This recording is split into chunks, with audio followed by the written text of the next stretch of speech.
रानो चिड़िया की 3 बेटियां थीं। एक दिन कौवा भागा भागा रानो चिड़िया के पास आता है। रानो रानो रानो चिड़िया, तुम्हारे पति को शिकारी ने मार दिया है।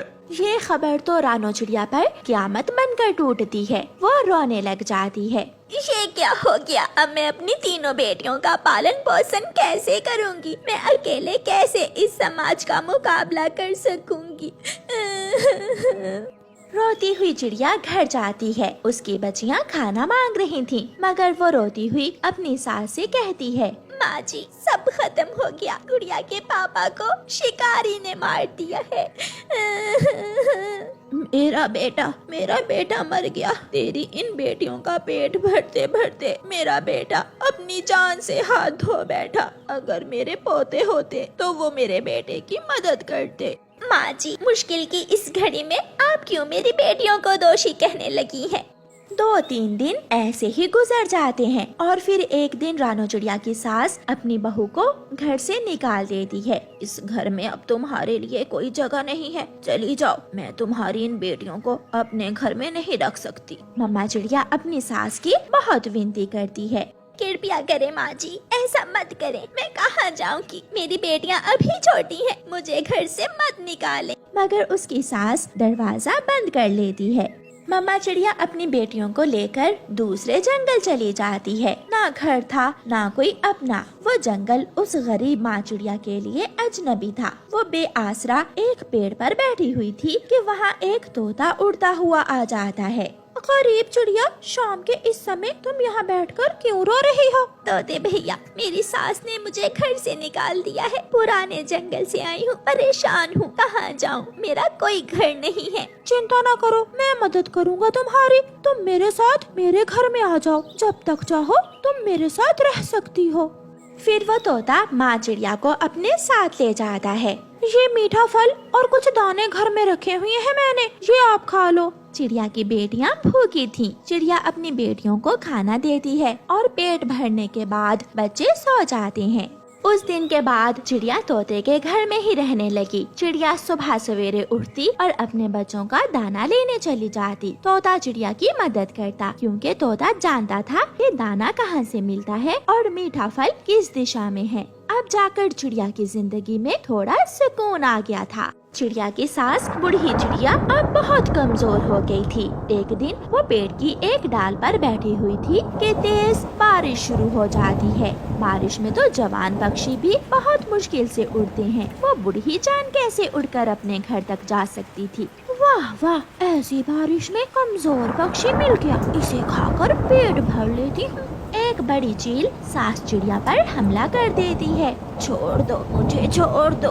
सास बूढ़ी चिड़िया पंख हिलाती है और बचने की पूरी कोशिश करती है। वो बड़ी चील थक जाती है और उसे छोड़कर चली जाती है। बूढ़ी चिड़िया का पंख घायल हो गया था। वो दर्द से करहा रही थी। कौवा आवाज सुनकर वहाँ आता है और किसी न किसी तरह उस बूढ़ी चिड़िया को उसके घर तक छोड़ आता है। शायद मुझे ये मेरे कर्मों का ही फल मिला है। मैंने अपनी छोटी छोटी पोतियों को घर से निकाला था और आज मैं खुद अपाहिज होकर बैठ गई हूँ। वो अब उड़ भी न सकती थी। अपने घर की खिड़की में से बूढ़ी चिड़िया जाती हुई बुलबुल को आवाज देती है, बेटी बुलबुल, मैं बहुत पछता रही हूँ। तुम किसी तरह मेरी बहू को ढूंढकर वापस ला दो। उसे कहना कि मैं मर जाऊंगी, मेरे पास कोई नहीं है, मैं घायल हूँ। मगर माँ जी, न जाने आपकी बहू कहाँ होगी। मैं उसे ढूंढने की पूरी कोशिश करूँगी। बुलबुल उड़ती है और पूछती हुई रानो चिड़िया तक पहुँच जाती है। चिड़िया, तुम्हारी सास को बड़ी चील ने घायल कर दिया है। वो तुम्हें याद कर रही है और बुला रही है तुम्हें। बुलबुल, मेरी सास ने जो मेरे साथ किया वो बहुत बुरा किया, मगर मैं फिर भी उसे अपनी माँ ही समझती हूँ और मैं अपने पति की माँ को बचाने जरूर जाऊँगी। फिर चिड़िया घर जाती है और तोते से कहती है, तोते भैया, तुम्हारा बहुत बहुत शुक्रिया जो तुमने इतने दिन मुझे अपने घर में रखा। मगर मैं आज वापस जा रही हूँ, मेरी सास मुझे बुला रही है। चिड़िया बहन, तुम्हारे साथ गुजरा समय मैं हमेशा याद रखूंगा। अच्छा दोस्त किस्मत से मिलता है। फिर चिड़िया अपनी बेटियों को लेकर वहाँ से उड़ती है और अपने घर वापस पहुंच जाती है। रानू चिड़िया की सास अपनी पोतियों और अपनी बहू को देखकर बहुत खुश होती है। बेटी, मुझे माफ कर दो, मैंने तुम्हारे साथ बहुत जुल्म किया, शायद मुझे उसी की सजा मिली है। माँ जी, मैं हमेशा आपकी सेवा करूँगी, मगर दोबारा मुझे घर से मत निकालना। मेरी बेटियाँ अभी बहुत छोटी हैं। फिर रानू चिड़िया अपनी सास की बहुत सेवा करती है और खुशी खुशी अपना जीवन गुजारने लगती है। गुड़िया अपने छोटे भाई से बहुत प्यार करती थी। मामा चिड़िया जब दाना लेने जाती तो गुड़िया अपने भाई का ख्याल रखती, उसे खिलाती और उसके साथ बैठकर बातें करती। मम्मा कब आएंगी? आप चिंता न करें कुकू भाई, मम्मा थोड़ी ही देर में आने वाली होंगी। गुड़िया लड़की चिड़िया थी, इसलिए जंगल के दूसरे छोटे पक्षी गुड़िया को बहुत तंग करते थे। अरे ओ लड़की चिड़िया, चल चल भाग यहाँ से, इस नदी से पानी मैं पीऊंगा। मेरी मम्मा कहती है जंगल की सारी चीजें सबकी साझी होती हैं। सीधे से भाग जाओ, वरना बहुत मारूंगा मैं तुम्हें। गुड़िया नहीं जाती तो जग्गू गुड़िया को मारना शुरू कर देता है। मेरा भाई अभी छोटा है, जब मेरा भाई बड़ा हो जाएगा तो देख लेगा तुझे, गंदे कौवे, दुष्ट कौवे। ऐसे रोती हुई गुड़िया अपने घर वापस चली जाती है। गुड़िया बेटी, क्या हुआ? क्या आज फिर किसी ने लड़ाई की है आपसे? मम्मा वो जग्गू तो हर समय मुझसे लड़ाई करता है। मेरा भाई जब बड़ा हो जाएगा तो छोड़ेगा नहीं उसे। जो भी मुझे हाथ लगाएगा मेरा भाई बहुत मारेगा उसे। गुड़िया बहन, आप चिंता न करें, कल से मैं आपके साथ बाहर जाऊंगा। नहीं कुकू बेटा, आप अभी बहुत छोटे हो, अभी बाहर की दुनिया आपके लिए ठीक नहीं है। एक दिन गुड़िया एक एप्पल के पेड़ पर बैठी अपना एप्पल खा रही थी, जब वहाँ जग्गू कौवा और कीकी कबूतर आ जाते हैं। छोटी लड़की चिड़िया, तुम अपना ये एप्पल हमें दे दो। मुझे पता है, अगर मैंने ये एप्पल आपको ना दिया तो आप मुझे मारेंगे। मेरा भाई अभी छोटा है ना, जब मेरा भाई भी बड़ा हो जाएगा फिर देख लेगा मेरा भाई तुम सबको। हम तेरे साथ साथ उसे भी मारा करेंगे। गुड़िया अपना एप्पल उन्हें देकर वहाँ से चली जाती है। बच्चों, मैं जा रही हूँ, आप घर में ही रहना। गुड़िया बेटी, अगर आप नदी से पानी पीने गई तो कुकू को साथ लेकर मत जाना। ठीक है मम्मा, आप निश्चिंत होकर जाइए। मम्मा चिड़िया चली जाती है। गुड़िया को थोड़ी देर बाद प्यास लगती है और गुड़िया कुकू से कहती है, कुकू भाई, मैं नदी से पानी पीने जा रही हूँ। गुड़िया बहन, आज फिर वो जग्गू आपको मारेगा, मैं आपके साथ जाता हूँ। मम्मा कहती है आप अभी छोटे हैं, इसलिए आप घर में ही रहें। गुड़िया अकेले ही नदी से पानी पीने चली जाती है।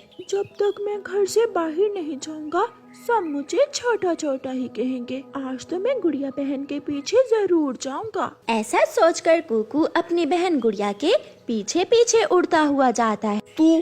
तू छोटी चिड़िया फिर आ गई। मैंने उस दिन तुझे समझा दिया था कि फिर कभी दोबारा नदी पर ना आना। जग्गू, मैंने भी तो आपकी तरह पानी पीना है। मेरे पानी पीने से कौन सा नदी का पानी खत्म हो जाएगा? छोटी चिड़िया, तू ऐसे नहीं समझेगी। जग्गू गुड़िया को मारने लगता है। कुकू भी पीछे छुपा हुआ सब देख रहा था। कुकू आगे बढ़ता है और जाकर जग्गू का पंख पकड़ लेता है। काले कौवे, तू लड़की पक्षियों से ही लड़ाई कर सकता है, आज मैं देखता हूँ तुझे। कुकू भाई, इसे छोड़ दे, ये आपको मारेगा, ये बहुत बुरा कौवा है। मगर कुकू जग्गू को उठाकर दूर फेंकता है और ऊपर बैठकर अपनी चोंच से जग्गू की पिटाई करने लगता है। आज गुड़िया का भाई गुड़िया के साथ है, अगर फिर दोबारा मेरी बहन की तरफ आंख उठाकर भी देखा तो जान से मार दूंगा। चल भाग यहाँ से। जग्गू जान बचाकर वहाँ से भाग जाता है। गुड़िया अपने भाई को गले से लगा लेती है। मैं इनसे हमेशा कहती हूँ, जब मेरा भाई बड़ा हो जाएगा तो देख लेगा उन्हें। घर जाकर गुड़िया अपनी मम्मा से कहती है, मम्मा, आज मेरा भाई बड़ा हो गया है, आज के बाद मुझे किसी से कोई डर नहीं है। कुकू बेटा, आप बाहर गए थे? हाँ मम्मा, आज के बाद मैं अपनी बहन के साथ साथ ही रहूँगा। जग्गू जग्गू वो देखो, गुड़िया आ रही है, चलो उसे तंग करते हैं। ना भी ना, अब उसका भाई बड़ा हो गया है, वो बहुत मारता है जो भी उसकी बहन को तंग करे। गुड़िया और कुकू पूरा जंगल घूमते हैं, मगर कोई भी गुड़िया की तरफ आंख उठाकर नहीं देखता, क्योंकि अब गुड़िया का भाई बड़ा हो गया था। प्यारे दोस्तों, इस कहानी को लाइक, अपने दोस्तों के साथ शेयर और चैनल को सब्सक्राइब करना बिल्कुल मत भूलना। आपका धन्यवाद।